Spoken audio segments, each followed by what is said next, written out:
تو جس طرح سورہ کوثر آج کل بہت زیادہ شہزادی کے فضائل کے حوالے سے بیان کیا جا رہا، اسی طرح سورہ انا انزلنا کا پہلا آدھا حصہ جہاں تک آج تلاوت ہوئی، انا انزلنا کے سورہ کے دو بہت واضح حصے ہیں۔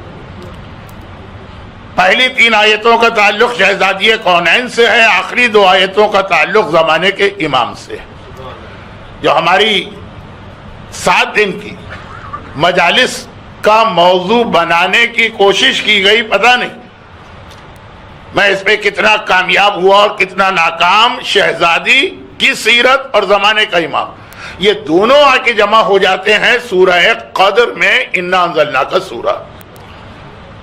اور میں اکثر صاحبان ایمان کو یہ یاد دلاتا ہوں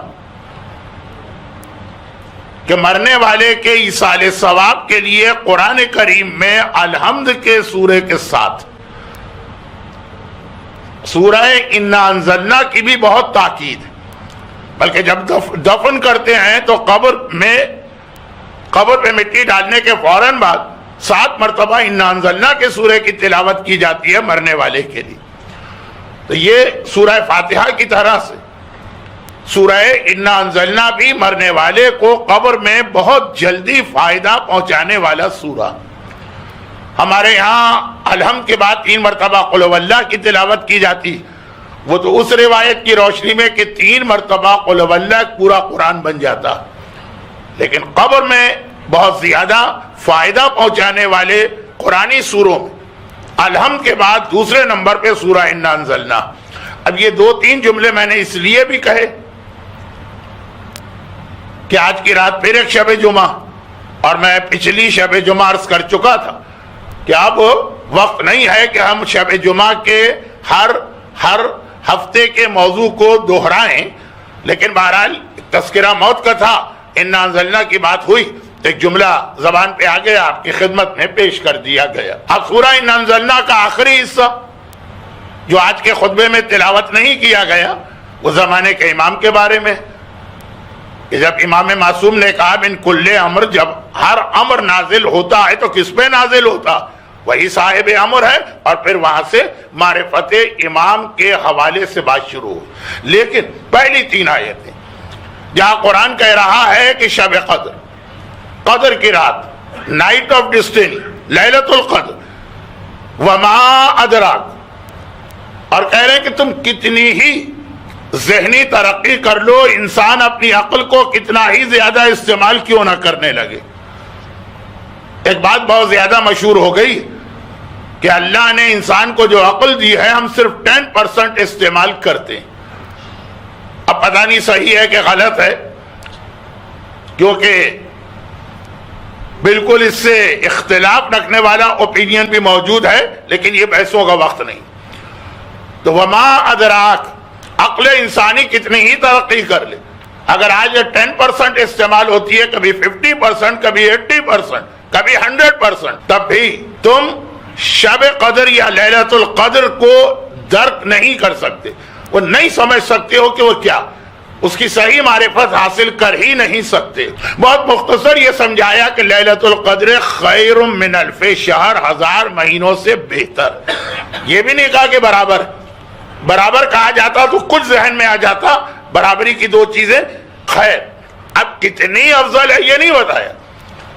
تو یہ تو وہ آیت ہے جسے رمضان کی 19، 21، 23 کو اعمال کے موقع پہ تلاوت کیا جاتا، لیکن آج کل گزشتہ 8-10 سال سے اسی آیت کی تفسیر کے حوالے سے صادق آل محمد امام جعفر صادق علیہ الصلوۃ والسلام یہ ارشاد بھی بہت تلاوت کیا جا رہا کہ شب قدر یا لیلۃ القدر جس کا قصیدہ قرآن پڑھ رہا، وہ ایک رات کا نام نہیں ہے، وہ ہماری دادی کا تذکرہ ہو رہا، اور ہماری دادی ہیا سر من اسرار اللہ، وہ اللہ کے رازوں میں سے ایک راز ہے جس کے لیے قرآن نے کہہ دیا وما ادراک۔ کوئی انسان صحیح معنوں میں معرفت سیدہ کر ہی نہیں سکتا۔ جیسے مولا کے لیے یہ حدیث آئی کہ سوائے اللہ کے اور اللہ کے رسول نے کہ کسی نے علی کی معرفت حاصل کی ہی نہیں، کر بھی نہیں سکتے، یہ عقل انسانی کی طاقت سے باہر۔ اسی طرح شہزادی کونین کے لیے تو سورہ قدر کی آیت کی تفسیر میں امام نے فرمایا، لیکن یہ آج کا موضوع کہ شہزادی کی صحیح معرفت وہ اللہ کا ایک چھپا ہوا راز، اور اس کی وجہ سے فضائل کا ایک پہلو پردہ پڑ گیا، وہ ہمارے اصل عنوان کی سب سے اہم بات۔ اصل عنوان کیا تھا تو پتہ نہیں میں اس پہ کیا بول سکا اور کیا نہ بول سکا۔ اصل عنوان کہ شہزادی نے کس طرح سے آخری امام کے لیے تیاری کروائی تھی، تو اس میں جو سب سے اہم بات رہ گئی، البتہ اس سے پہلے ایک چھوٹی سی بات یہ کہ 6 دن 7 دن جو گفتگو ہوئی، اس سے یہ تصور یا تاثر ذہنوں میں نہ پیدا ہو کہ بھائی یہ جو شہزادی کی سیرت ہے یہ تو فقط ان لوگوں کے لیے بن رہی ہے جو زمانے کے امام کی فوج میں شامل ہوں گے۔ بہت ہی مختصر 3 جملے، حیا، طاقت، اور اس کے بعد اپنے آپ پہ کنٹرول کرنا، دولت، اور پھر اپنے آپ پہ کنٹرول کرنا۔ یہ 3 چیزیں اب دوبارہ بار بار بیان کرنے کا موقع نہیں، ایسا بھی نہیں، وہ تو حالات زمانہ اور کچھ نشانیاں دیکھ کر اور اپنے نوجوان بچوں کا یہ شوق دیکھ کر کہ دنیا میں کوئی بھی نیا واقعہ پیش آ جائے وہ جھٹ سے کوئی حدیث ڈھونڈ کے نکال لیتے ہیں، اور نہیں ہوتی حدیث تو بنا بھی لیتے ہیں، یہ بھی میں جانتا ہوں۔ اور پھر یہ فیس بک اور ٹویٹر اور یہ واٹس ایپ اور سلسلہ چل نکلتا ہے کہ ظہور قریب آ گئے۔ اس شوق کو دیکھتے ہوئے میں نے یہ کہا کہ اگر قریب آ گیا ظہور تو یہ دیکھنا ہے کہ یہ والی تیاریاں ہیں کہ نہیں، ابھی ہم میں وہ ٹالرنس، وہ حوصلہ، وہ تحمل پیدا ہوا کہ طاقت دے کے ہمیں بھیجا جائے اور ہم اپنے آپ پہ کنٹرول کریں۔ یہ بہت بڑی بات علامہ مجلسی نے عین الحیات میں جو ایک واقعہ نقل کیا، اور شاید یہ بھی آج کل ممبروں پہ بہت پڑھا جانے لگا ہے شاید،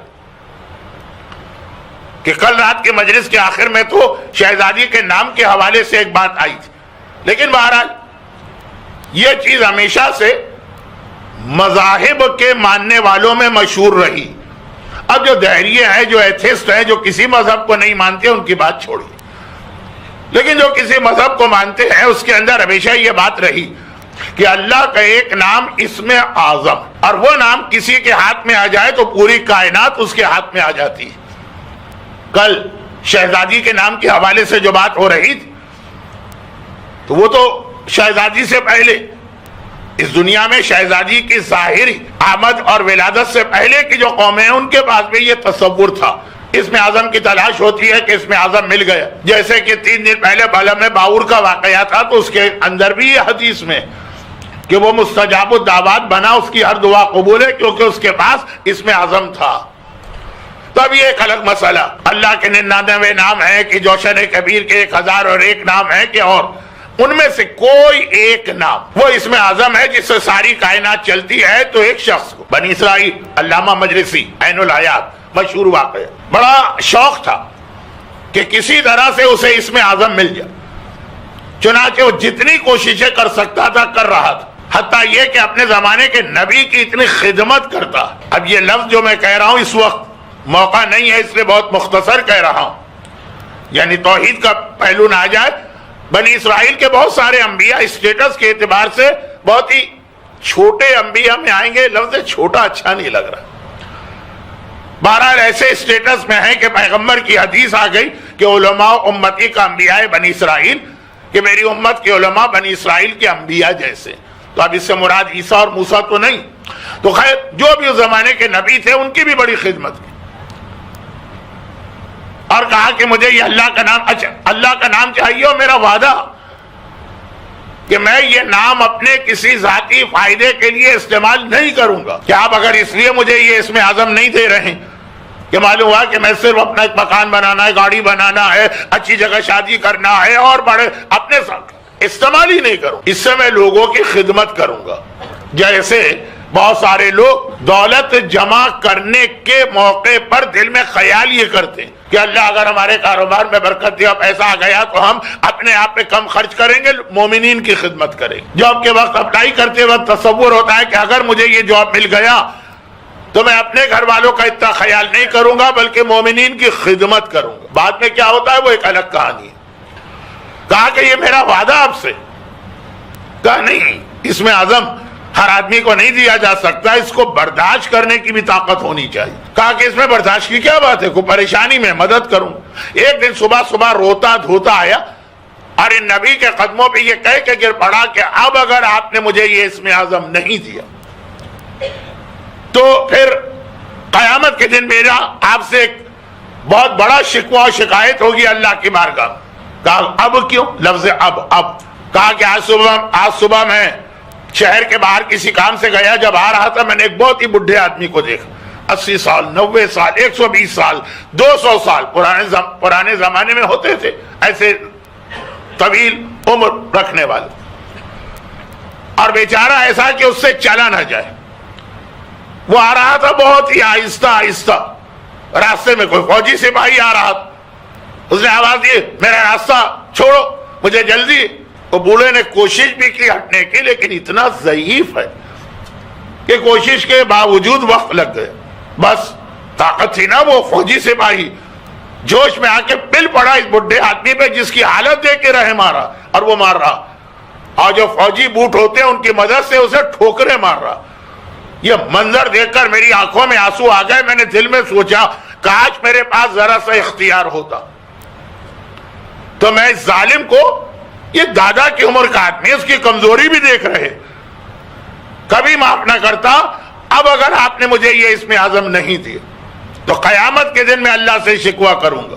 نبی نے مسکرا کے کہا کیا تمہیں پتا کہ آج کے زمانے میں انبیاء کے علاوہ کس کے پاس اسم اعظم ہے؟ وہ اسی بوڑھے کے پاس جو ٹھوکرے کھا رہا ہے، جس کی حالت دیکھ کر تم تڑپے جا رہے ہو، تمہاری آنکھوں میں آنسو آ رہے ہیں، اس کے پاس اسم اعظم ہے اور وہ سب برداشت کر رہا ہے مگر اپنی اس طاقت کو استعمال نہیں کر رہا. شہزادی کونین کے پاس کائنات کی ساری طاقت، چاہے گھر جلے، چاہے کوڑا پڑے، چاہے پسلیاں ٹوٹے، چاہے بیٹا مارا جائے، چاہے ابوالحسن کے گلے میں رسی بندھے، یہ تحمل.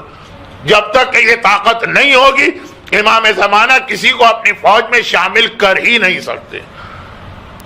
فاطمہ کی ذات تو بہت عظیم ہے، خالی نام فاطمہ ایسا کہ دنیا کی جو دو بہترین دعائیں وہ نام فاطمہ سے.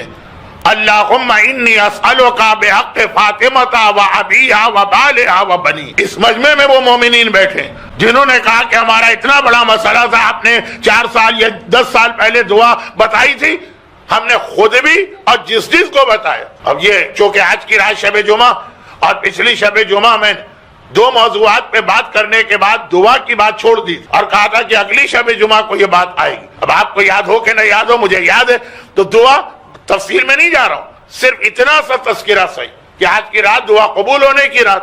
اور پھر اگر کائنات کی سب سے طاقتور دعاؤں میں سے کسی معمولی آدمی نے نہیں، آیت اللہ العظمی آغائے مرشی نجفی نے، عجیب مولائی مرجع تھے یہ، زمانے کے امام سے 3 ملاقاتیں ایسی کی جس کے حالات اپنی کتاب میں لکھے یا اپنی ڈائری میں. تو ان میں سے ایک یہ بھی کہ مولا زمانے کے امام آپ کی غیبت، جو مومن دعا مانگتا ہے تو سب سے طاقتور دعا کون سی جس سے اس کی حاجت پوری ہوتی ہے، تو یہ دعا بتائے کہ دعا اپنے الفاظ میں مانگو، لیکن اس سے پہلے یہ کہو کہ اللہم انی اسألک بحق فاطمہ و ابیہا و بالہا و بنیہا و سر المستودع فیہا. اور یا پھر یہ کہ بحق کے بدلے انی اسألک، اللہم انی اسألک بحق فاطمہ و ابیہا، اللہ صلی علی، اللہم صلی علی فاطمہ، یا بحق فاطمہ یا صلی علی فاطمہ. زمانے کا امام کہہ رہا، بلکہ دوسری اتنی ہی طاقتور دعا. اب یہ جو کہ زمانے کے امام سے مروی نہیں، اس لیے میں نے اس کو دوسرے نمبر پہ بتایا، ورنہ تو اس کو پہلے نمبر پہ بتانا چاہیے کیونکہ بہت آسان. ہمارے مرحوم آیت اللہ تقی بہجت جیسے، مرحوم سید مرتضیٰ کشمیری جن کا کل واقعہ آیا اور بار بار آپ نے سنا، ان جیسے علم عرفان رکھنے والے علماء وہ یہ کہتے ہیں کہ ساری دعائیں چھوڑ دو، خالی بے فاطمہ بے فاطمہ بے فاطمہ کی 100 مرتبہ تسبیح پڑھو اور پھر اپنی حاجت مانگو. دیکھو یہ حاجت کیسے پوری نہیں ہوتی. اب جس نام میں اتنی طاقت ہے اس ذات میں کتنی طاقت ہوگی. اور پھر وہ صبر دیکھے، پھر وہ تحمل دیکھے، پھر وہ سارے مظالم کو برداشت کرنا دیکھے. امام زمانہ کو ایسے سپاہی چاہیے. شہزادی کی یہ سیرت، شہزادی کی ذات کے فضائل بھی ہیں اور ہمارے اور آپ کے لیے پیغام بھی ہیں. سورہ عنکبوت جو ہر سال شب قدر میں آپ تلاوت کرتے،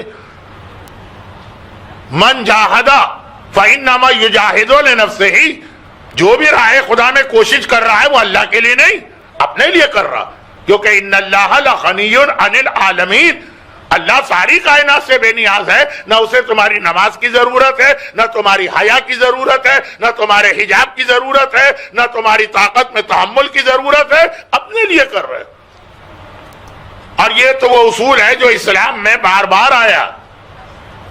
ہم اگر یہ سمجھیں کہ اسلام پر یا اللہ پر یا نعوذ باللہ معصومین پر کوئی احسان کر رہے ہیں، اس سے بڑی حماقت کوئی نہیں ہوگی. سب اپنے لیے، نیکی ہے تو اپنے لیے، نقصان یا حرام کام ہے تو اپنے لیے. اس کی ایسی مثال ہے جیسے ایک صاحب جا رہے ہیں، انہوں نے دیکھا کہ کوئی آدمی درخت پہ بیٹھا ہے. درخت میں نہیں بیٹھتا ہے، درخت کی شاخ پہ بیٹھ گیا اور آری ہاتھ میں لے کے اسی شاخ کو کاٹ رہا.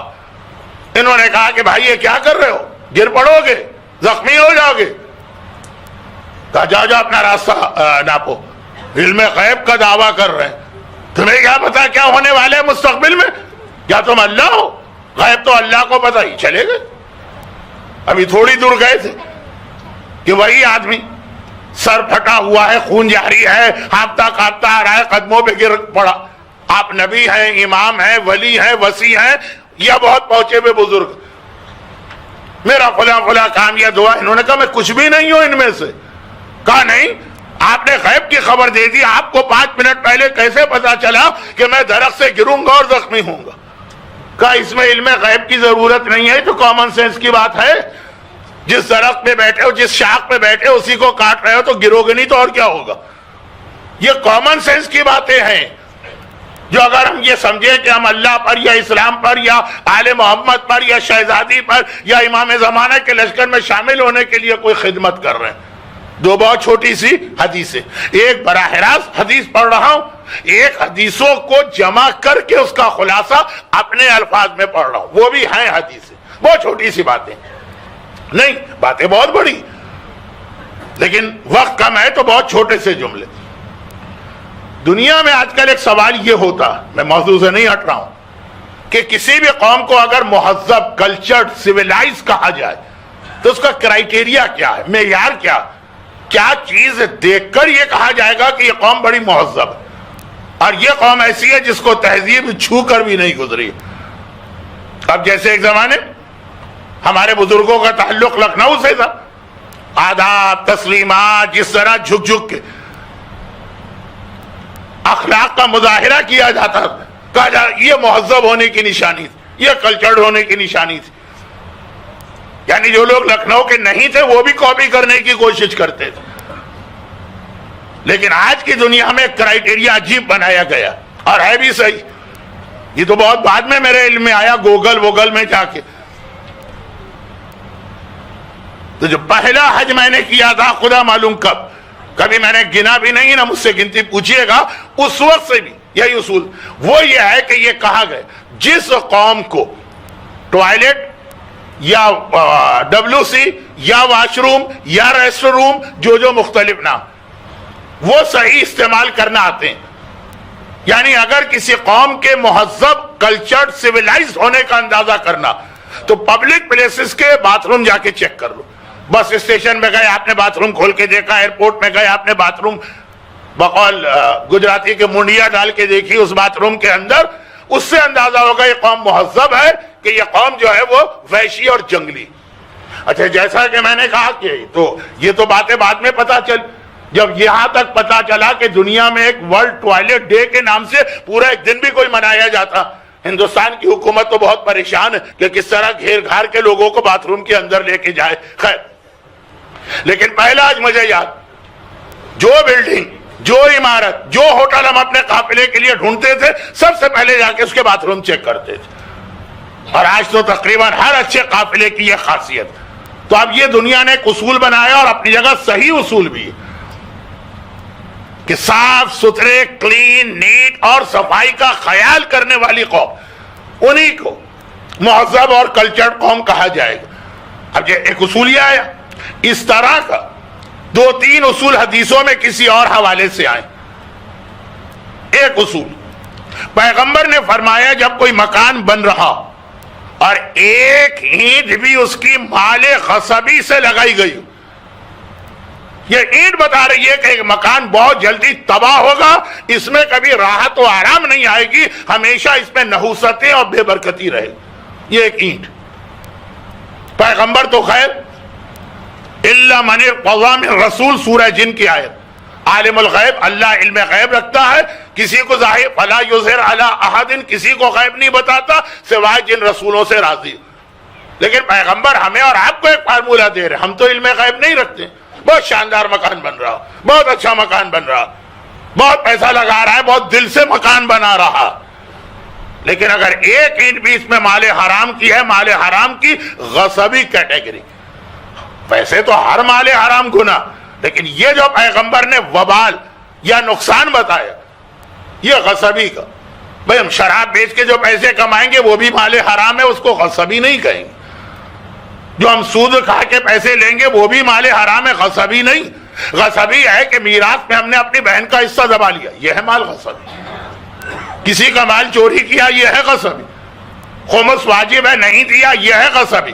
تو حرام کا لفظ بہت بڑا ہے، اس میں ہر چیز گناہ آتی، لیکن بات ہو رہی ہے اس خرابی کہ گھر آپ نے دیکھا ابھی تو بن رہا اور بہت ہی شاندار بن رہا، پیغمبر نے کہا ابھی سے سمجھ لو اس گھر میں رہنے والوں کو راحت و آرام کبھی نہیں ہوگی، اور یہ گھر بہت جلد تباہی کا نشانہ بنے گا۔ ایک تو ہوتا ہے نا کہ ہر آپ نے عمارت بنائی، اس عمارت کی ایک مدت ہوتی ہے، 50 سال بعد، 100 سال بعد، 200 سال کے بعد بہت جلد یہ گھر تباہ ہوگا۔ اب لوگ پریشان ہو کے آتے ہیں، مولانا پتہ نہیں کیا مصیبت ہے، ہر دن آفت آ رہی ہے، ہر دن مصیبت آ رہی ہے، ایسا لگ رہا ہے کوئی جادو کرا رہا ہے، کسی نے گھر کو کیل دیا ہے، کوئی ہمارے خلاف ہو گیا۔ تم خود اپنے خلاف ہوئے، آیت الکرسی تم نے لٹکا دی، 4 قل تم نے لکھ کے مین گیٹ کے اوپر لگا دیے، جوشن کبیر کا تعویذ لگا دیا، اور پھر بھی پریشان ہو رہے ہو کہ مصیبتیں کیوں آ رہی۔ یہ حدیث اتنی معتبر کہ مراجع اس کتاب میں بھی لکھی ہے جس میں حدیثیں نہیں لکھی جاتی، توضیح المسائل، غصب کا چیپٹر دیکھیں، جو 99.99% مومنین نہیں دیکھتے۔ نماز، روزہ، وضو، غسل، تیمم، بہت اہم واجبات، لیکن وہ بھی ایک چیپٹر۔ ایک اینٹ، خالی ایک اینٹ، پوری بلڈنگ نہیں۔ کہا کہ اگر غصبی مال سے ایک اینٹ بھی لگائی گئی، رہنے والوں کو کبھی سکون نہیں ملے گا، اور بہت جلدی یہ گھر تباہ ہوگا۔ اب جس طرح شاخ پر بیٹھ کر آری سے اگر اس کو کاٹ رہے تو یہ بتانے کے لیے کہ تمہیں گرنا ہے، علم غیب کی ضرورت نہیں ہے، کامن سینس بتانے کے لیے کافی ہے۔ جس گھر کے اندر مال غصبی لگ رہا اس کی بہت جلد تباہی ہے، اور جب تک تباہی نہ بھی ہو اتنے عرصے میں بھی مصیبتیں، پریشانیاں کا یہ غصبی اینٹ بتانے کے لیے کافی ہے، اس میں علم غیب ضروری نہیں۔ اب یہ ایک حدیث جو میرا اصل موضوع ہے اس کو سمجھا رہا ہوں، مال کی نفرت۔ مال بری چیز نہیں، اس کا استعمال برا ہوتا۔ مجھے شہزادی کون ہے تو اب اگر پھر جملہ دوہرا دو، اب اگر کسی کو پتا چل جائے کہ میں لشکر امام تک زندہ نہیں رہوں گا تو کہے کہ پھر یہ تیاریوں کا مجھے کیا ضرورت نہیں۔ وہ جو شہزادی نے تیاری کرائی وہ اپنی جگہ ایک الگ چیز، اسلام کا بنیادی احکامات میں سے یہ شامل ہے۔ بنیادی احکام، بنیادی احکام میں کسے کہتا ہوں؟ بنیادی احکام کے لیے ایک فارمولہ آپ کو دیتا ہوں کیونکہ وقت نہیں ہے کہ اس کی تفصیل میں جاؤ۔ جناب جعفر طیار جب ملک حبشہ کے بادشاہ نجاشی کے دربار میں گئے اور یہ ادھر سے کفار مکہ کا ڈیلیگیشن پہنچا کہ یہ ہمارے قیدی ہیں، بھاگ کے تمہارے پاس آ گئے ہیں، ان کو تم نے کیوں بنا دی، واپس کرو۔ میسج فلم میں بہت ہی مؤثر یا امپریسو انداز میں وہ جو ایک کلپ ہے وہ دیکھیے گا۔ تو جناب جعفر طیار سے آخر میں، اب وہ پورا واقعہ پڑھنے کا وقت نہیں، جعفر طیار کسی معمولی شخصیت کا نام نہیں، تو نجاشی نے کہا اچھا وہ دین ہے کیا؟ تو اس کے اندر جو خطبہ دیا 3 صفحے کا خطبہ، 2 صفحے، کون سا بہت ہی لمبا چوڑا انسائکلوپیڈیا بریٹانیکا کے برابر ہے کہ آپ کے ہمارے پاس اتنا ٹائم نہیں. 2 صفحے کا خطبہ، 2 بھی نہیں، 2 صفحے جو کتاب کے سائز کے ہیں، جو A4 سائز ہے، 1 صفحہ پڑھ کے دیکھیے. اسلام کا انٹروڈکشن مولائے کائنات کے اس بھائی کے حوالے سے جو زینب کبریٰ کے خسر بھی ہیں، پیغمبر کے دوست بھی ہیں، اور شروع اسلام ہے. کیا بتائے؟ نماز ہے اس میں، روزہ ہے اس کے اندر. یہ جو فروع دین ہم 10 پڑھتے ہیں جو بہت اہم ہے، یہ ہے نہیں. مال حرام ہے، غصبی مال ہے، ہم ایک دوسرے کا مال چھین لیا کرتے تھے، اس نے آ کے روکا. یہ اسلام کی بنیاد ہے، جہاں سے اسلام چلا. جس سال شہزادی کونین کی ولادت ہوئی ہے، اسی سال حبشہ کی ہجرت ہوئی. دونوں واقعات 1 سال کے ہیں. تو خیر، بنیادی احکامات میں سے ایک، بار بار ایک جملہ زبان پہ اچھا نہیں لگ رہا، کہ جو امام کے لشکر میں کسی وجہ سے شامل نہیں ہو پائے گا، اس کے لیے بھی یہ مسئلہ اتنا ہی اہم ہے. زندگی تو اسلام پہ گزارنا ہے نا، مرنے کے بعد قبر میں جواب تو دینا ہے نا، قیامت کے دن حساب کتاب کے مرحلے سے تو گزرنا ہے نا. اب بہت سے لوگ کہہ دیتے ہیں کہ جی ہمیں تو قیامت کا کوئی خوف ہی نہیں. جو عرب کا سب سے مانا ہوا پہلوان تھا، بہت ہی مشہور، اب پتہ نہیں کہ آج کل کون ہے، ہماری جوانی میں ہاک ہوگن بہت مشہور تھا کہ جی بڑا طاقتور ہے وہ، اور ہمارے بچپنے میں رستم زماں بھولو پہلوان بہت مشہور تھا. تو عرب کا اپنے زمانے کا جو سب سے مشہور پہلوان تھا، وہ پیغمبر کے سامنے جب آیا، بہت دلچسپ واقعہ، مگر سیرت رسول پہ 250 تقریریں کرنے والا آدمی ڈرتا ہے کہ اگر میں چلا گیا اس کی تفصیل میں تو 2 گھنٹے بھی کم ہوں گے. صرف ایک جملہ، پیغمبر نے کہا تیری طاقت اور بہادری کی بہت تعریف سنی. کہا کہ ہاں وہ کافر ہے، مشرک ہے، میں کسی سے نہیں ڈرتا. پیغمبر نے کہا کیا قیامت کے حساب کتاب سے بھی نہیں ڈرتا؟ اور وہاں سے لے کر بشر حافی کے اس واقعے تک جو 7ویں امام نے کہا کہ کیا تیرا آقا حساب کتاب سے بھی نہیں ڈرتا؟ اور ہمارے یہاں بڑے آرام سے کہہ دیا جاتا ہے اگر ہم جیسے ممبر پہ جانے والے ذرا احتیاط کریں تو شاعر حضرات بے احتیاطی کر دیں. کوئی ڈر نہیں، پتہ ہی نہیں کہ قیامت کیا. آج شب جمعہ بھی ہے، موضوع میں رہ کے تو یہ غصبی مال، چاہے لشکر امام میں شامل ہونا ہو چاہے شامل نہ ہونا ہو، یہ نہ ہونا تو خالی انداز بیان ہے. لیکن اگر پتہ چل جائے کہ تمہاری موت اس سے پہلے تم نے خواب دیکھا دانت نہ گرتے ہوئے، وہ جو پرسوں دانت گر رہے ہیں، اس کا مطلب ہے تمہاری زندگی سب سے زیادہ لمبی، چھوٹی زندگی دیکھی، وہاں تک تو نہیں زندہ رہیں گے، تب بھی اپنے آپ کو مال حرام سے بچانا. ایک اینٹ. اور دوسری ایک حدیث میں ہی کوئی تقریباً 12-15 حدیثیں، اس کو ملا کے اس کا خلاصہ، کیونکہ اگر 15 حدیثیں پڑھنے لگا تو آج کا موضوع کہاں جائے گا. لیکن آج جو شہزادی کی سیرت کے 3 پیغام لے کے میں آگے بڑھا تھا. اب یہ کہ ذرا سا میں وقت تو دیکھ رہا ہوں کہ اختتام پر ہے، لیکن تھوڑا ڈسٹرب بھی ہو رہا ہوں، تو جو لوگ پیچھے ذرا سے آگے آ جائے تاکہ جو بعد میں اب آ رہے ہیں لوگ ان کو جگہ مل جائے اور میں ڈسٹرب نہ ہوں. باقی لوگ درود کیوں نہیں بھیج رہے تھے؟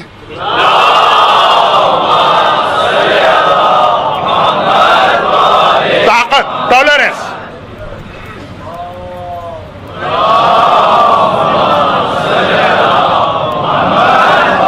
مال حلال کیا حرام، حیا یا بے حیائی.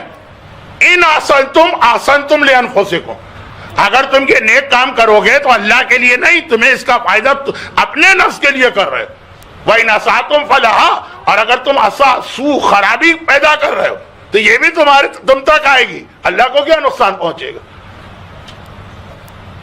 اور اسی طرح وَمَنْ جَاهَدَ فَإِنَّمَا يُجَاهِدُ لِنَفْسِهِ إِنَّ اللَّهَ لَغَنِيٌّ عَنِ الْعَالَمِينَ. اللہ سب سے بے نیاز ہے. اس کا کون سا مکان ہے جو ٹوٹا جا رہا ہے تمہارے مال حرام سے؟ اس کی کون سی بیوی ہے کہ معلوم ہوا کہ جھگڑے اور طلاق ہو رہی ہے، نعوذ باللہ من ذالک. مگر یہ 3 باتیں کا خلاصہ اس حوالے سے آیا کہ یہ تاثر میرے 6 دن کے عنوان کا نہ بنے کہ یہ صرف ان لوگوں کے لیے ہے جو امام کی فوج کی تیاری کرنا چاہتے ہیں. نہیں، یہ ہماری عام زندگی کے لیے بھی، یہ ہمارے آخرت اور قبر کے علاوہ دنیا کے فائدے کے لیے بھی. دیکھیں 2 چیزیں ایسی ہیں جو کون نہیں چاہتا، ایک اچھا مکان اور ایک اچھی ازدواجی زندگی. مکان شان ہوتی ہے آدمی کی، اور ازدواجی زندگی وہ راحت و سکون پہنچاتی ہے.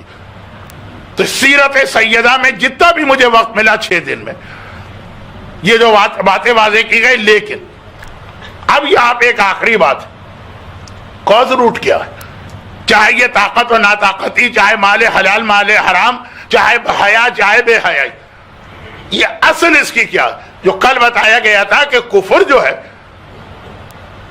360 بتوں کے آگے سجدہ کرنے کا نام تو ہوگا, شروع کہاں سے ہوتا ہے؟ تو یہ ساری خرابیاں شروع کہاں سے ہوتی, اور اس کے لیے وقت کم ہے لیکن حتی الامکان آج کوشش کر رہا ہوں کہ 1 ہفتے کے جتنے وعدے ہیں پورا کر دوں.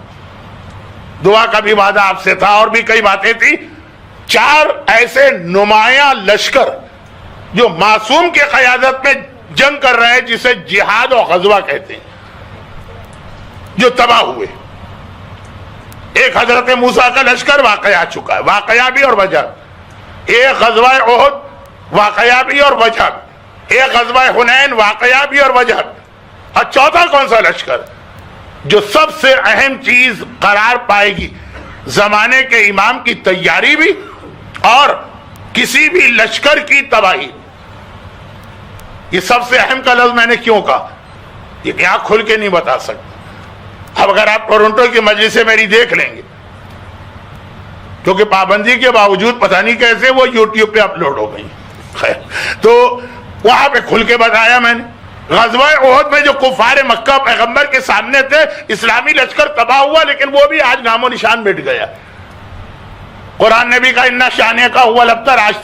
آج تو مجھے کوئی نہیں ملتا جو کہے میں ابو جہل کی اولاد میں ہوں یا میں ولید اور عتبہ کی اولاد. غزوہ حنین میں جو لشکر اسلام تباہ کر رہے وہ مٹ گئے. حضرت موسیٰ کے لشکر کو تباہ کرنے والی قوم تو اسی وقت ختم ہو گئی جب وہ 4 بے حیا عورتوں کی گردن کاٹ دی, دشمن شکست کھا گئی. مولا کا لشکر ایک تباہ ہوا, مولا وہ اب تک موجود ہے. اور جو ان کی کیفیت بتائی گئی, جو ان کے حلیے بتائے گئے, جو ان کے لباس بتائے گئے, اور جو ان کی زندگی کا طریقہ بتایا گیا, بالکل اسی طرح آج بھی ہے.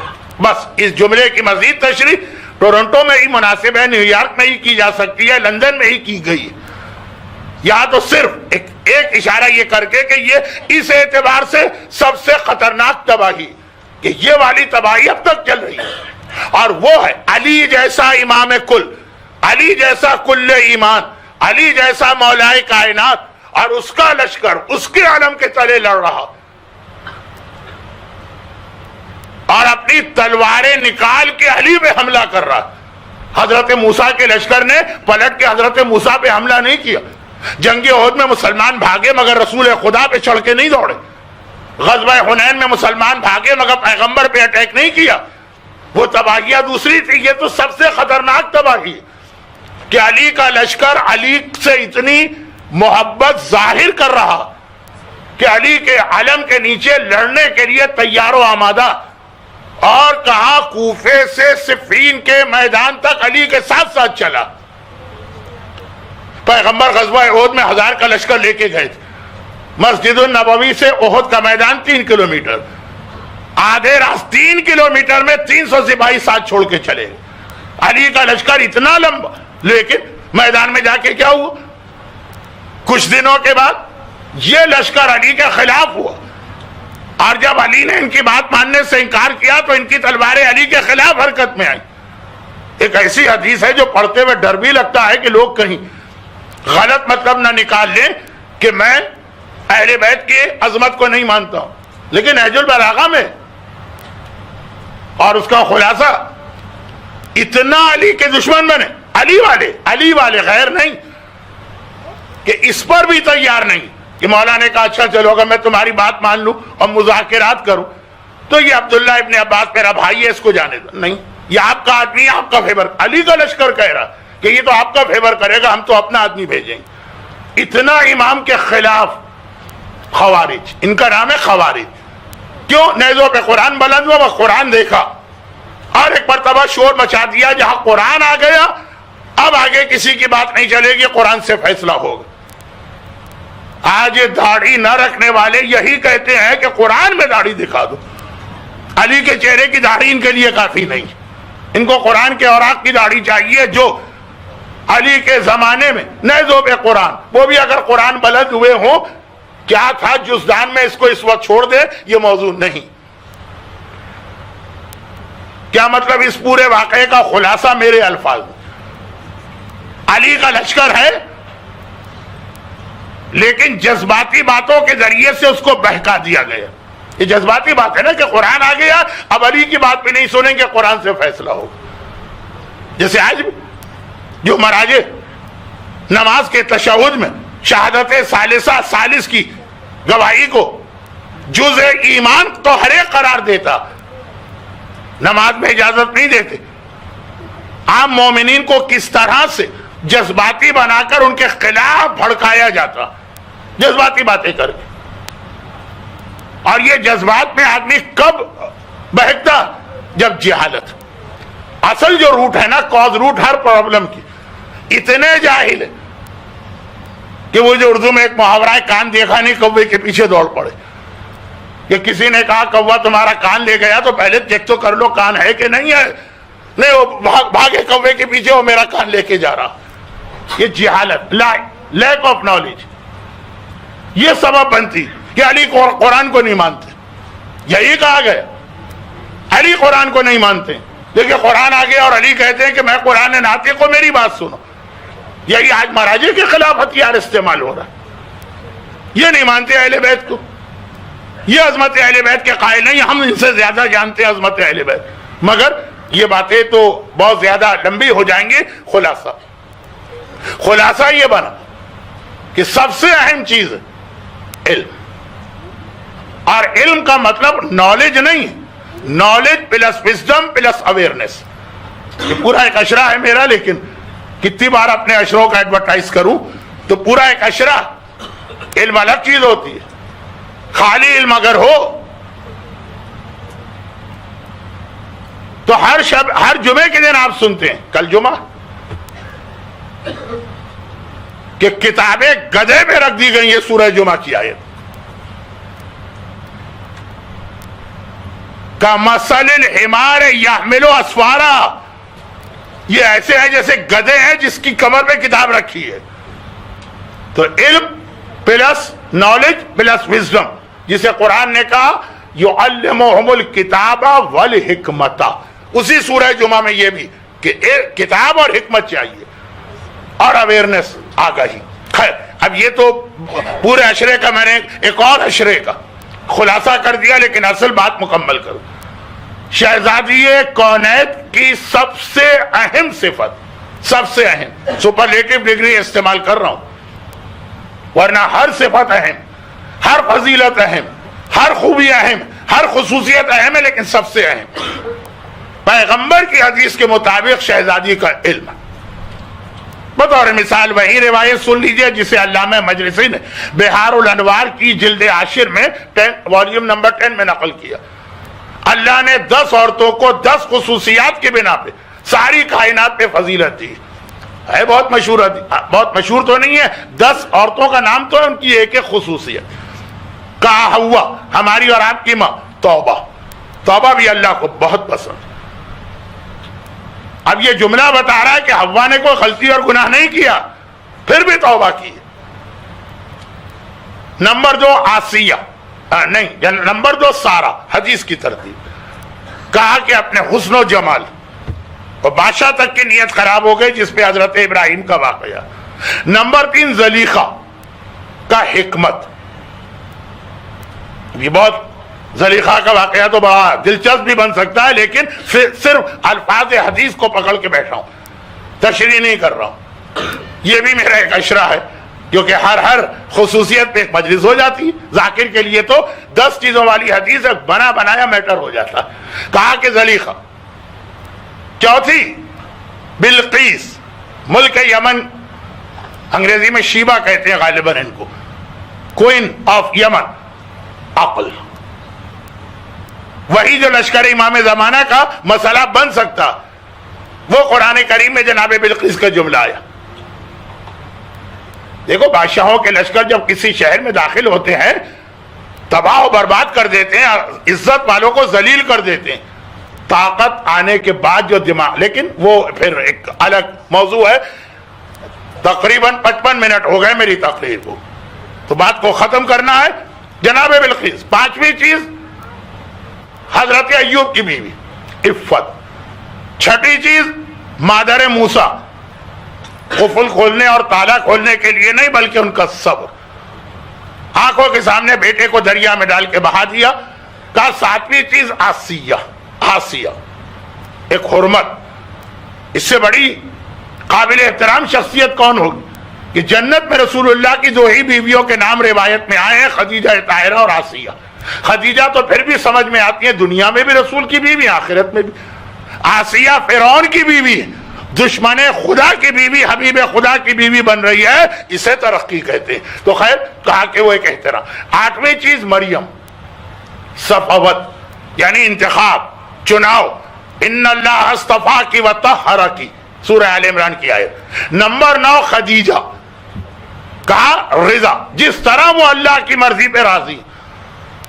غریب اللہ کی مرضی پہ راضی ہو الگ، خدیجہ جیسی صاحب دولت سب راہ خدا میں لٹا کر بھی خوش نظر آئے، یہ پوری ایک الگ مجلس. نمبر 10 میری بیٹی فاطمہ اپنے علم کی وجہ سے، تو ادھر حوا توبہ کی وجہ سے، اور سارا حسن و جمال کی وجہ سے، اور زلیخا عقل حکمت کی وجہ سے، اور بلقیس عقل کی وجہ سے، زوجہ ایوب عفت کی وجہ سے، ام موسیٰ صبر کی وجہ سے، جناب آسیہ حرمت کی وجہ سے، مریم صفوت کی وجہ سے، خدیجہ رضا کی وجہ سے. لیکن کہا کہ میری بیٹی فاطمہ کو ساری کائنات پہ اللہ نے اس کے علم کی وجہ سے فضیلت دی ہے. یہ علم سیدہ ایک بہت اہم مسئلہ.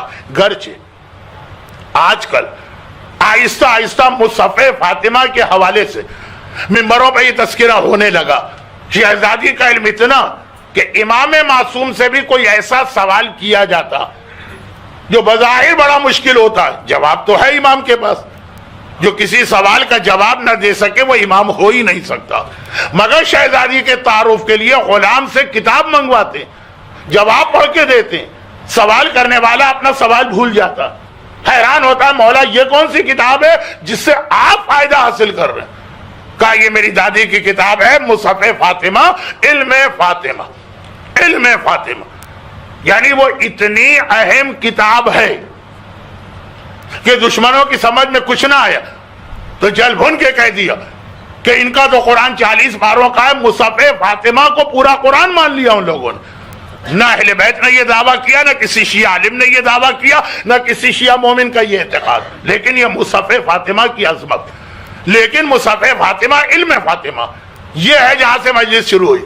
خدا کا راز ہے، اور وہ راز جو فاطمہ ہے اس کے اندر علم فاطمہ شامل ہے. جو غیروں کو چھوڑو، شیعہ بھی اتنا علم فاطمہ کی جانب متوجہ نہ تھے. ہاں اب ممبروں کا یہ کام ہے اور ممبروں نے کام شروع کیا.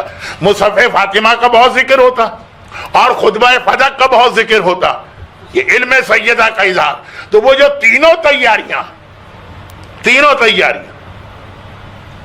حیا ہو، مال حلال و حرام کا فرق ہو، اور طاقت کے عالم میں بھی اپنے آپ پہ کنٹرول، یہ صرف اور صرف اسی وقت ہو سکتا ہے جب آدمی کے پاس علم.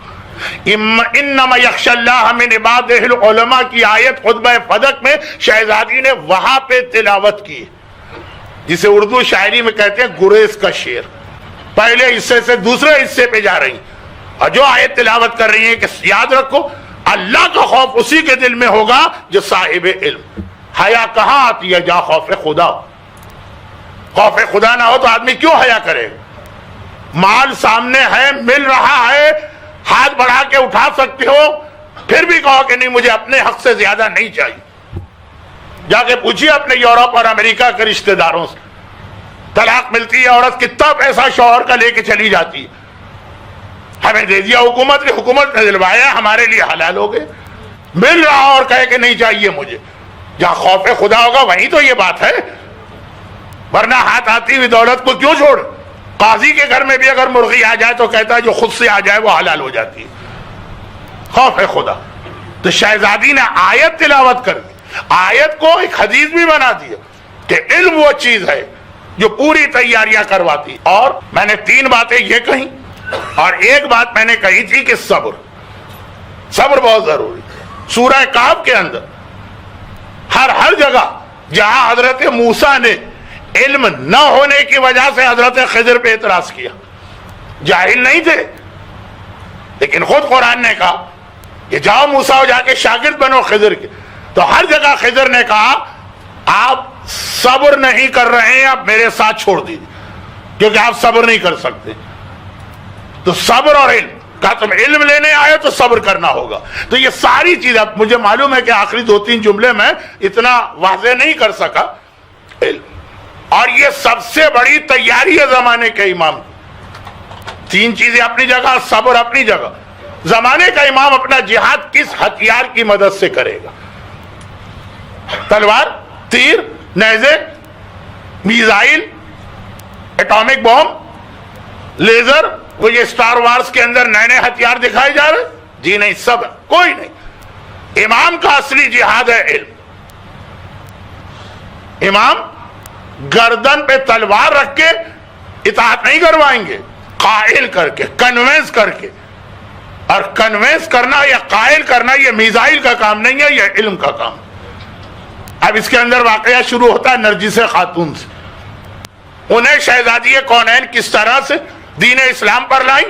علم کے ذریعے، دلیلیں تھی۔ اور پھر واقعہ ختم ہوتا ہے کہ جہاں پر آپ امام کے وہ جہاد پڑھیں گے، پچھڑے امام کے پاس ایک آدمی آیا، نہیں آیا نہیں، ہاں آیا، اس نے کہا کہ وہ فلاں آدمی ہے۔ وہ حکومت کے دربار سے بہت روتا ہوا نکلا، کہا بلا کے رہو، بلائے گے۔ کہا کون ہو تم؟ کہا میں تو بالکل ملحد، ایسے دہریہ، کوئی اللہ واللہ کو نہیں مانتا، نعوذ باللہ، یہ بھی توہین آمیز ہو گیا۔ فیس بک پہ آج کل کتنی سائٹس۔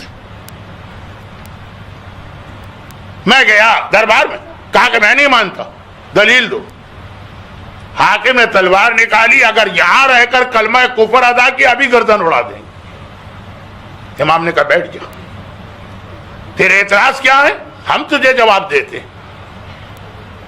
گھبرا کے کہا کہ فرزند رسول آپ کیسے جواب دے رہے ہیں؟ ساتھی نے کہا اس لیے کہ ہمارا سب سے بڑا ہتھیار علم ہے، ہم تلوار سے گردنیں نہیں کاٹتے، علم سے شک کو دور کیا کرتے ہیں، جو دل میں شک اور وسوسے ہوتے ہیں، یہ ہمارا سب سے بڑا ہتھیار۔ مولا کا پہلا شعر دیوان امیر المومنین میں، پتہ نہیں دیوان امیر المومنین مولا کا دیوان ہے کہ نہیں، لیکن بہرحال مشہور یہ اس کا پہلا شعر، رضینا بالقسمت الجبار، ہم راضی ہو گئے اللہ کی اس تقسیم پر کہ علم ہم کو دیا، مال ہمارے دشمنوں کو دیا۔ تو یہ جو ہے امام کا، زمانے کا امام کا بھی سب سے بڑا ہتھیار ہوگا۔ جہاں علم آئے گا وہاں حیا بھی آئے گی، جہاں علم آئے گا وہاں حلال و حرام کا احساس بھی ہوگا۔ ہماری قوم کا آج بھی سب سے بڑا مسئلہ صفین کی لڑائی سے موجود یہ جہالت۔ کوئی بھی ہماری جذباتیت سے فائدہ اٹھا سکتا، اٹھا رہا۔ آج کل علم کیسے ملتا؟ کوئی دکان ہے جہاں پہ ملتا ہو علم؟ گروسری سٹور یا سپر مارکیٹ یا ہائپر مارکیٹ کے اندر کوئی سیکشن ہے؟ علم ملتا ہے ہمیشہ مراجع سے۔ اور آج آپ دیکھیں کہ جتنا شیعہ قوم اپنے مراجع کی دشمن ہو گئی، اتنے تو غیر بھی نظر نہیں آتے۔ یہ علم، یہ ان کے دشمن نہیں ہے، علم کی دشمنی، لیکن یہ دشمنی بھی جہالت کی وجہ سے، بیچارے یہ نہیں سمجھ رہے ہیں۔ اب میرے پاس علم کے حوالے سے 3-4 باتیں اور بیان کرنے کو تھی کہ جب علم نہیں ہوتا، جیسا میں نے ایک مجلس کے بیچ میں ایک جملہ کہا، کتنی مجھ سے اگر کوئی پوچھے کہ آج شیعہ قوم میں سب سے زیادہ کثرت سے کون سا گناہ ہوتا ہے، میں کہتا ہوں میراث۔ اچھے خاصے متقی پرہیزگار دیندار ان کو بھی نہیں پتا کہ میراث کی تقسیم کا طریقہ کیا ہے، اس میں ہمارا حصہ بنتا بھی ہے کہ نہیں بنتا۔ پہلے تو خمس و زکوٰۃ دیا جائے گا، پہلے تو قرضے دیے جائیں گے، اور اگر بنتا بھی ہے تو کتنا بنتا۔ انڈیا اور پاکستان میں ہر بیوی شوہر کے مکان کو اپنا مکان سمجھتی ہے، بلکہ بیویوں ہی کی تمنا ہوتی ہے کہ سر چھپانے کو ہمیں کوئی جگہ مل جائے، کرائے کے مکان میں نہیں، اپنا مکان ہو۔ بیویاں مجبور کر کے شوہروں سے مکان بنواتی، عورت کی تمنا، اور شرعاً مکان میں عورت کا حق ہی نہیں، اس کی زمین میں تو بالکل نہیں ہے، اوپر جو اسٹرکچر ہے اس کے بھی پیسے لے لو، اس میں رہ نہیں سکتی۔ میراث یعنی جو لوگ میراث میں اور جتنے گناہ کریں ان سے بھی یہ کہیے کہ بیوہ کا تو اس مکان میں حق نہیں ہے، وہ تیار نہیں ہوتے، مرنے والا مر گیا، بیوی اس کو گھر سے تو نہیں نکالے گی. یہ لوگ کہتے ہیں. وہ جو گناہ بھی کر رہے ہیں، بینک بیلنس پہ قبضہ کر لیا، دوسرے پیسوں پہ قبضہ کر لیا. اب اس کو صحیح کرنے کا بھی طریقہ، بہت سارے چیزوں کے علاج ہیں، مگر پہلے معلومات ہو. کتنی مار ہماری نسل کے بچوں نے بچپنے میں ماں باپ سے کھائی. کیوں؟ کھڑے ہو کے پانی پی رہے ہو. باقاعدہ اس وقت ادب و تہذیب مار کے سکھایا جاتا تھا. آج کل تو ہمت نہیں ہے بچوں کو ہم مار سکیں. اور پتہ چلا کہ مسئلہ شرعی ہے کہ دن کے وقت تو آدمی کو کھڑے ہو کر ہی پانی پینے کا ثواب. اب یہ دین جو نہیں سیکھا، ان والدین سمجھ رہے ہم بچے کو بہت مہذب بلکہ بہت پابند شریعت بنا رہے. اسی کا یہ نتیجہ کہ پاکستان کے اخبارات میں خبریں آتی ہیں، بہت 10 بج گئے، پاکستان کے اخبارات میں خبریں آتی ہیں فلاں ہوٹل میں، فلاں فوڈ آؤٹ لیٹ میں گھوڑے کا گوشت کھلایا جا رہا، گدھے کا گوشت کھلایا جا رہا. لوگ اچھل جاتے ہیں. گھوڑے اور گدھے کا گوشت برا صحیح حرام تو نہیں ہے نا، مکروہ ہے. یہ اتنا اس میں میڈیا میں آ گیا کہ لوگوں کو مسئلہ پتہ چل گیا. اور وہ جو لکشمی بلڈنگ کے نیچے کراچی میں بڑے مزے سے کراچی کے لوگ جا کے سوپ پیا کرتے تھے کیکڑے کا. سردیاں ابھی ختم ہو رہی ہیں، سردیوں میں کم از کم کراچی کی سڑکوں میں ایک ایمپریس مارکیٹ پہ ٹھیلا لگتا تھا، ایک وہ لکشمی بلڈنگ پہ ٹھیلا لگتا تھا. وہ پرانے مشہور ٹھیلے والے، بڑی جسم میں طاقت آتی ہے، بڑی توانائی آتی ہے، سردی میں بڑا مزہ آتا ہے کیکڑے کا جوس، کیکڑے کا سوپ. جو کیکڑا ہمارے یہاں شریعت میں حرام ہے. یہ بڑی طاقت آتی ہے. یہ طاقت کی وجہ سے بچوں کو برانڈی بھی پلائی جاتی رہی ہے ایک زمانے میں. تو خیر میں کہہ رہا ہوں کہ اب یہ گھوڑے کا گوشت نہیں، گھوڑا تو پھر بھی گدھے کا گوشت کھلا دیا تو مومن اچھل پڑے گا. وہ ایک مکروہ گوشت کھلایا. یوں ایک حرام بات ہو جائے گی کہ آپ سے پیسے بکرے کے لیے ہے، جی آپ کو گدھا ہے، وہ ایک الگ بات ہے، لیکن خود گوشت کی بات ہے. اور اس سے بڑا جو حرام ہے وہ بڑے شوق سے یقین نہیں کر رہے. گھوڑے اور گدھے کا گوشت نہیں کھائیں گے. کراچی کی ایک ڈش ہے کٹا کٹ، اس میں بکرے کے یا جانور کے جتنے اسپیئر پارٹس ہیں نا، وہ سب کو ملا کے، کیا کلیجی اور گردے اور کپورے اور کیا سب کو ملا کے کٹکٹ کر کے بنائے جاتے ہیں. وہ حرام ہو جاتا ہے کیونکہ جن چیزوں کو ملایا گیا ان میں کچھ اگر حلال بھی ہے جیسے کلیجی تو کچھ حرام بھی. نام بھی نہیں لینا چاہتا ممبر پہ. وہ بڑے شوق سے کھائے جاتے ہیں. بڑے بڑے پورے دوستوں کے طبقے جا کے ایسے ہوٹلوں میں بیٹھتے ہیں، کٹاکٹ کھا رہے. بھائی بڑی مزیدار ڈش، اس سے تو اچھا ہے گدھا کھاؤ. وہ پھر بھی اچھا کیونکہ وہ مکروہ ہے، وہ تو سیدھا حرام ہو گیا. ابھی ساری لائن میں کتنا رواج ہے آج کل آئی فون کا، ہر جگہ پہ آئی فون. یہ سیلفیاں بھی بن رہی ہیں جتنی دیر آپ بیٹھے. یعنی یہ منظر تو میں نے اپنی آنکھوں سے کئی بار دیکھا ہے اور آپ نے بھی دیکھا ہو کہ ایک ہی ڈرائنگ روم یا کمرے میں خاندان کے 5 آدمی بیٹھے ہوئے ہیں اور کوئی دوسرے سے بات نہیں کر رہا، سب لگے ہوئے اپنے آئی فون کے. باہر بھی نکلے جگہ جگہ. لیکن اتنے سالوں میں اور اتنے تجربے کے بعد میں کہہ رہا ہوں، جو میں نے پلین کے سفر کی، آج تک میں نے ایئرپورٹ کے واش روم میں کسی مومن کو آئی فون کے ذریعے سے پہلے یہ چیک کرتے نہیں دیکھا ہے کہ قبلہ کس طرف ہے. بھئی یہاں بہت سارے ٹوائلٹ بنے ہوئے ہیں یا پیشاب کی جگہ ہے تو کچھ قبلے کی طرف ہے، کچھ قبلے سے ہٹ کر ہے. چوز کیسے کرے، کس کی طرف جائے؟ حرام ہے قبلے کی طرف رخ کر کے حاجت سے فارغ ہونا. ایک آئی فون بھی میں نے، کیونکہ میں نے تو بہت سارے سفر 150 200 300 مومنین کے ساتھ کیے، مومنات بھی تھی لیکن میں لیڈیز ٹوائلٹ پہ نہیں جا سکتا ہوں. تو خیر میں بات کر رہا ہوں جینٹس ٹوائلٹ. ایک کو بھی نہیں دیکھا. اب آئی فون اگر ہے، آج سے 20 سال پہلے تھا کہ مولانا حاجت بہت زور سے ہے اور کیسے یہاں قبلے کا پتہ چلے معلوم ہی نہیں ہو سکتا. آج ہر فضول بات کے لیے آئی فون استعمال ہو رہا ہے. اور جو شرعاً واجب چیز ہے، ایک آدمی کو بھی میں نے، ہوں گے کچھ لوگ، میں تو اپنے محدود تجربے کی روشنی میں کہہ رہا ہوں، یہ سب کیا ذہن میں خیال بھی نہیں. جب کسی کو بتایا تو پھر میں نے دیکھا کہ اس نے احتیاط کی. بھئی یہ ایک ایئرپورٹ کا واش روم ہے، کچھ ادھر ترتیب سے ٹوائلٹ ہے، کچھ ادھر ہیں، ادھر جائیں کہ ادھر جائیں. انتخاب کیا یہ دیکھ کر قبلہ اور روبہ قبلہ نہ ہونے پائے، لیکن بتانا پڑتا. اب بتانے کے بعد بھی کچھ لوگ یاد رکھتے ہیں، کچھ بھول جاتے ہیں. مولانا ہم تو جاتے بھی نہیں ایئرپورٹ میں کیونکہ کھڑے ہو کے پیشاب کرنا ہوتا. کھڑے ہو کے پیشاب حرام تو نہیں ہے نا، مکروہ. یہ تو حرام ہے. ابھی میں بہت چھوٹی مثالیں دے رہا ہوں. جب یہ جہالت آگے بڑھتی ہے تو سامنے والے کو آپ فائدہ بھی پہنچا رہے ہیں. جہالت کی وجہ سے وہ اس کو بھی نقصان سمجھ رہا ہے. عورت کو مہر دینا، آپ دیں گے مہر، اب تو خیر وہ عورتیں ہیں کہ سب حلال ہے جو بھی آئے، رونے لگتی تھی. کیوں بھائی؟ کہا کہ اس کا مطلب ہے تم طلاق دے کے دوسری شادی کر رہے ہو. تمہارے واجب ہے، تم کو دینا، ہمیں دینا ہے، تمہیں لینا. بچہ باپ سے کہہ رہا ہے بابا اپنی وصیت لکھ لیجئے. شب جمعہ ہے نا تو قبر کی بات، یہ قبر اور قیامت پہ کام آنے والی چیز.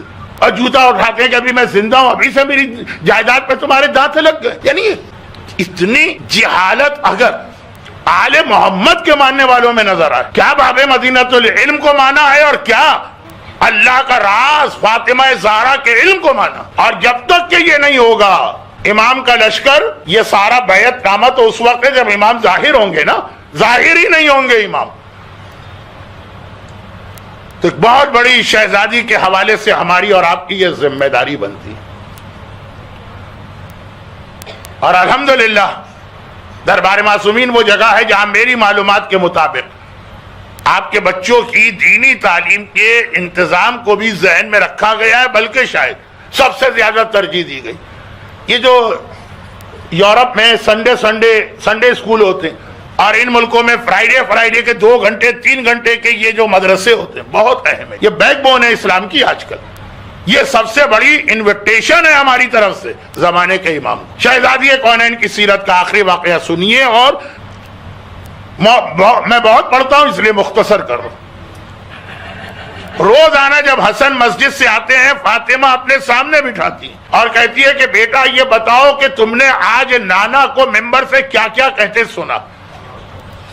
اور کل میں بتا چکا کہ حجرہ فاطمہ اور مسجد اتنی قریب کہ فاطمہ اپنے حجرے میں بیٹھے بیٹھے بھی پورا خطبہ سن لیتی. میں علم فاطمہ اور میں جو معجزہ فاطمہ کی بات نہیں کر رہا کہ معجزے سے سن لیتی، عام طریقے سے بھی.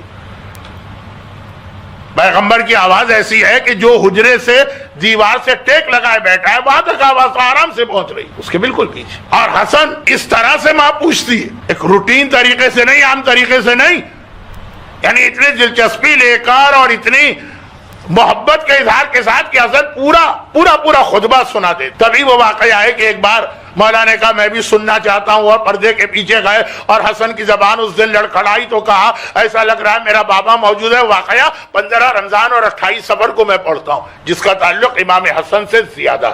مگر یہ والا حصہ، دو چیزیں تو بہت واضح ہوں. حسن وہ امام معصوم ہے کہ 2 سال کی عمر میں لوح محفوظ کو پڑھ رہے تھے. جب ام ایمن گھبرا گئی کہ یا رسول اللہ خیریت تو ہے، حسن تو اس طرح سے موشن لیس بغیر حرکت کے، کہیں تو لوح محفوظ پڑھ رہا. وہ علم رکھنے والا، اور اسے بھی فاطمہ باقاعدگی کے ساتھ نانا کا خطبہ سنانے کے لیے مسجد بھیجتی ہے کہ سنو جا. اور خالی یہ نہیں ہے، واپس آ کے پھر فالو اپ ہوتا ہے. اب یہ حسن کے لیے کیا ضرورت ہے؟ نعوذ باللہ، اس سے بڑی جسارت کیا ہوگی اگر میں کہوں گا حسن کو یہ چیزیں نہیں معلوم. یہ ہمارے اور آپ کے بچوں کے لیے اول تو اپنے بچوں کو مدرسے میں بھیجنا ہی ایک بہت بڑا مومن کے لیے امتحان ہوتا ہے. بال اٹھانا آسان ہے، اور جو بھیج بھی دیتے ہیں تو ایک طرح سے اپنی بلا ٹالنے کے لیے. یا 2 گھنٹے جا کے ٹیچر کا دماغ خراب کرو، آج جمعے کا دن ہے ہمیں نیند اچھی مل جائے گی. ہاں اچھے لوگ ہیں، یہ جرنلائز بات نہیں ہے، لیکن اندازہ ہو جاتا ہے جب بچہ پڑھ کے آتا ہے. کبھی پوچھتے ہیں تم نے کیا سیکھا؟ میں تو ایسے لوگوں کو بھی جانتا ہوں جو بچے مدرسے میں سیکھ کے آتے ہیں، اس کی مدد سے والدین کی اپنی معلومات بہت زیادہ انہوں نے بڑھا لی. لیکن وہی جو سیرت سیدہ کو سمجھ رہے ہیں، جو امام زمانہ کے جہاد کو سمجھ رہے ہیں، جو معصومین کی سب سے بڑی فضیلت علم کو سمجھ رہے ہیں، کہ اگر آپ کے بچے صبح جمعے کے دن آتے ہیں تو بہت اچھی بات، لیکن دیکھیے کہ آپ فالو اپ کر رہے ہیں. اور اگر کسی وجہ سے آپ نہیں بھیج سکتے تو کوئی اور متبادل انتظام کریں کہ ان تک یہ دین پہنچے. جنہیں اپنے بچوں کو فوج میں داخل کرنا ہوتا ہے وہ کب سے تیاری کرتے ہیں، 5ویں کلاس سے کیڈٹ کالج میں داخل کراتے ہیں. آپ کو بھی تو اپنے بچوں کو زمانے کے امام کی فوج میں شامل کرنا ہے نا، سب سے بڑی تمنا. یہ ساری چیزیں کرنا ہوں گی، اور کچھ باتیں میں تقریباً جتنے وعدے کیے تھے تقریباً سب کو پورا کیا، کوئی تفصیل کوئی اختصار. پھر بھی کچھ باتیں بیان تو ہوئی، آخر میں مبہم سی رہی. انشاءاللہ زندگی رہی، دوبارہ کبھی ادھر سے گزر ہوا تو پھر وہ بات آگے بڑھ جائے گی.